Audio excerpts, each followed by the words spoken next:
तो कुछ निश्चित स्थान हैं गंगा जी के पास, आपको वहीं मिलने जाना पड़ेगा, उनके समीप। दूर कूल प्लावनी धारा।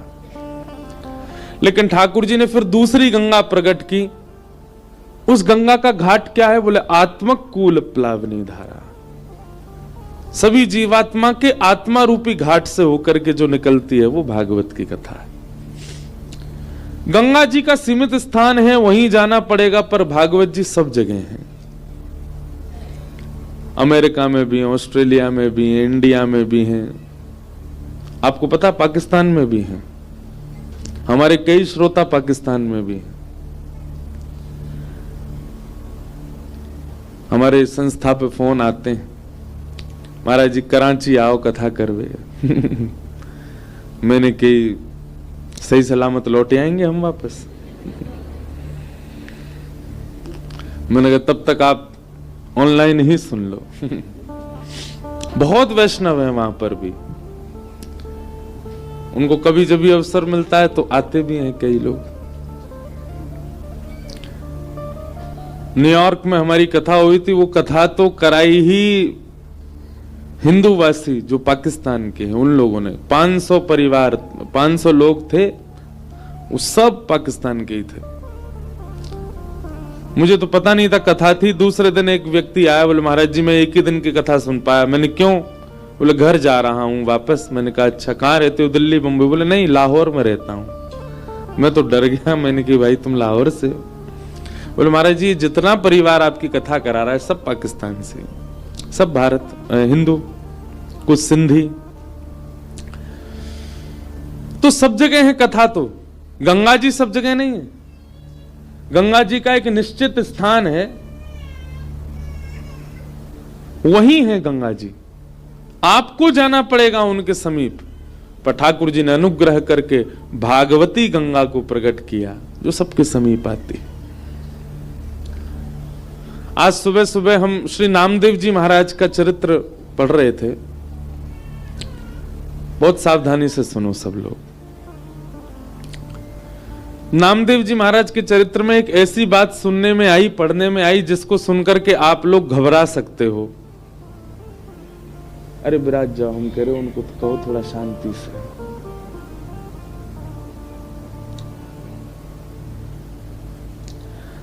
तो क्या बता रहा था मैं? नामदेव जी के चरित्र में एक ऐसी बात पढ़ने में आई, मन को तो बहुत अच्छा लगा, लेकिन मन में एक बात आई कि ये बात कथा में अगर कह देंगे तो श्रोता सबरे डर जाएंगे हमारे। लेकिन आज सुबह सुबह गंगा जी के तट पे जब पढ़ने में आई है तो फिर इसका मतलब गंगा जी की ही आज्ञा है कि कथा में सुना दो। ध्यानपूर्वक सुनिएगा जितने लोग बैठे हैं। अगर आप वास्तविक वैष्णव हैं तो आप भयभीत नहीं होगे, और ऐसे घूमते फिरते आ गए हो कथा में तो जरूर डर जाओगे। नामदेव जी महाराज कहते हैं विश्व में सबसे बड़ा अपराध क्या है? तो नामदेव जी कहते हैं हरि कीर्तन चल रहा हो, हरि कथा चल रही हो, सत्संग चल रहा हो, भगवत संबंधी कोई समाज चल रही हो, और आप उसमें आए और बैठ करके चले गए, उसकी पूर्णता तक भी प्रतीक्षा नहीं की। बोले इस अपराध की भरपाई कोई नहीं कर सकता, ये सबसे बड़ा अपराध है। अगर आप किसी सत्संग में, हमारी कथा की नहीं कह रहे, कहीं भी अगर पहुंच गए हैं, प्रयास कीजिए कि उसकी पूर्णता पर ही जाइए, उससे बीच में नहीं उठना चाहिए।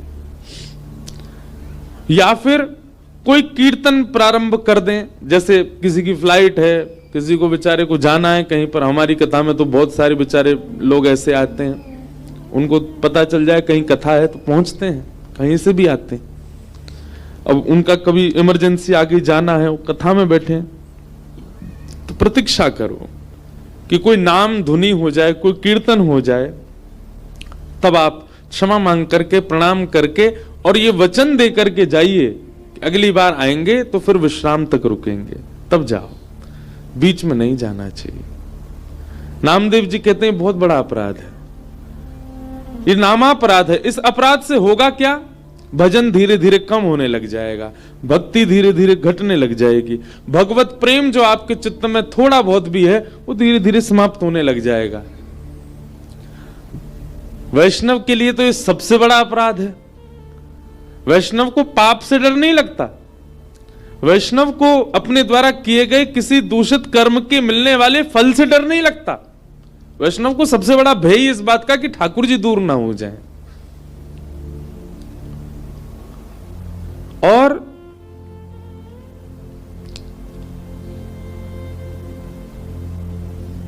नामदेव जी ने कई भाव बताए सत्संग के, उसमें एक भाव यह था, आप किसी सत्संग में, किसी कथा में, किसी प्रवचन में, किसी कीर्तन में, किसी समाज में, भगवत संबंधी में अगर आप जुड़ गए हो तो प्रयास करो कि उसकी पूर्णता पर ही जाओ। और यदि पूर्णता में नहीं जा सकते तो संकीर्तन कीर्तन का कुछ विचार करो कि वो प्रारंभ हो तब जाओ, और फिर क्षमा मांग के जाओ कि अगली बार हम पूर्ण सुनेंगे। दूसरा अपराध वे बताते हैं, जो सत्संग कर रहा हो, जो भजन कर रहा हो, जो संकीर्तन कर रहा हो, जो कथा श्रवण कर रहा हो,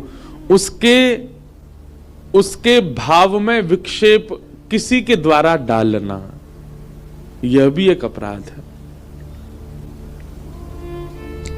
कोई कथा के प्रति रुचि रखता है, श्रवण करता है, कीर्तन करता है, और आप अगर उसको रोकते हैं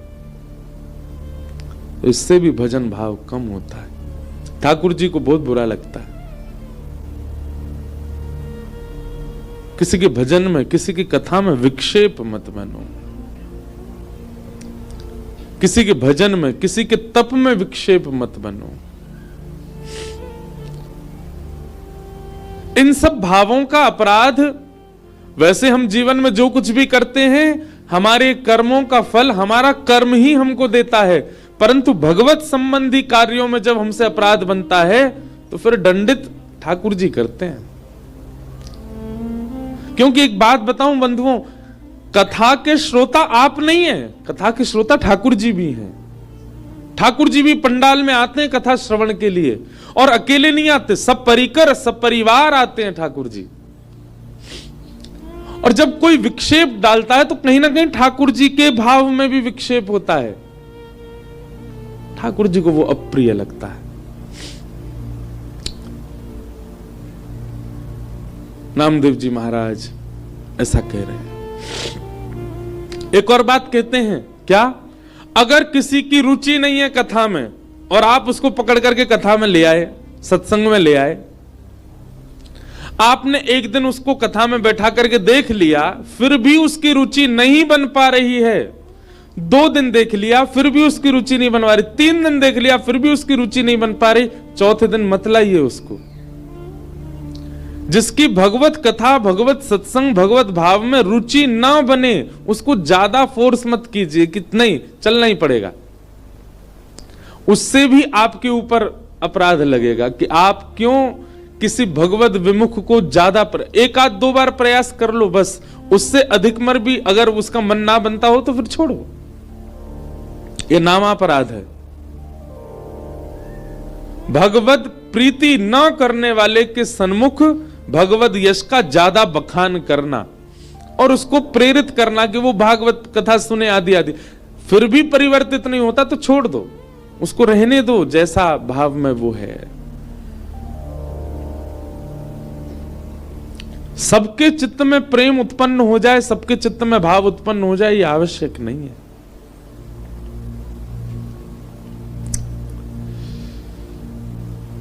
तो ये आत्मकूल प्लावनी धारा है, ये जनमानस के आत्मा के घाट से होकर के निकलने वाली है भागवत की कथा। लेकिन जिनके हृदय रूपी घाट में बांध लगा है, जबरदस्ती वहां नहीं भेजना चाहिए।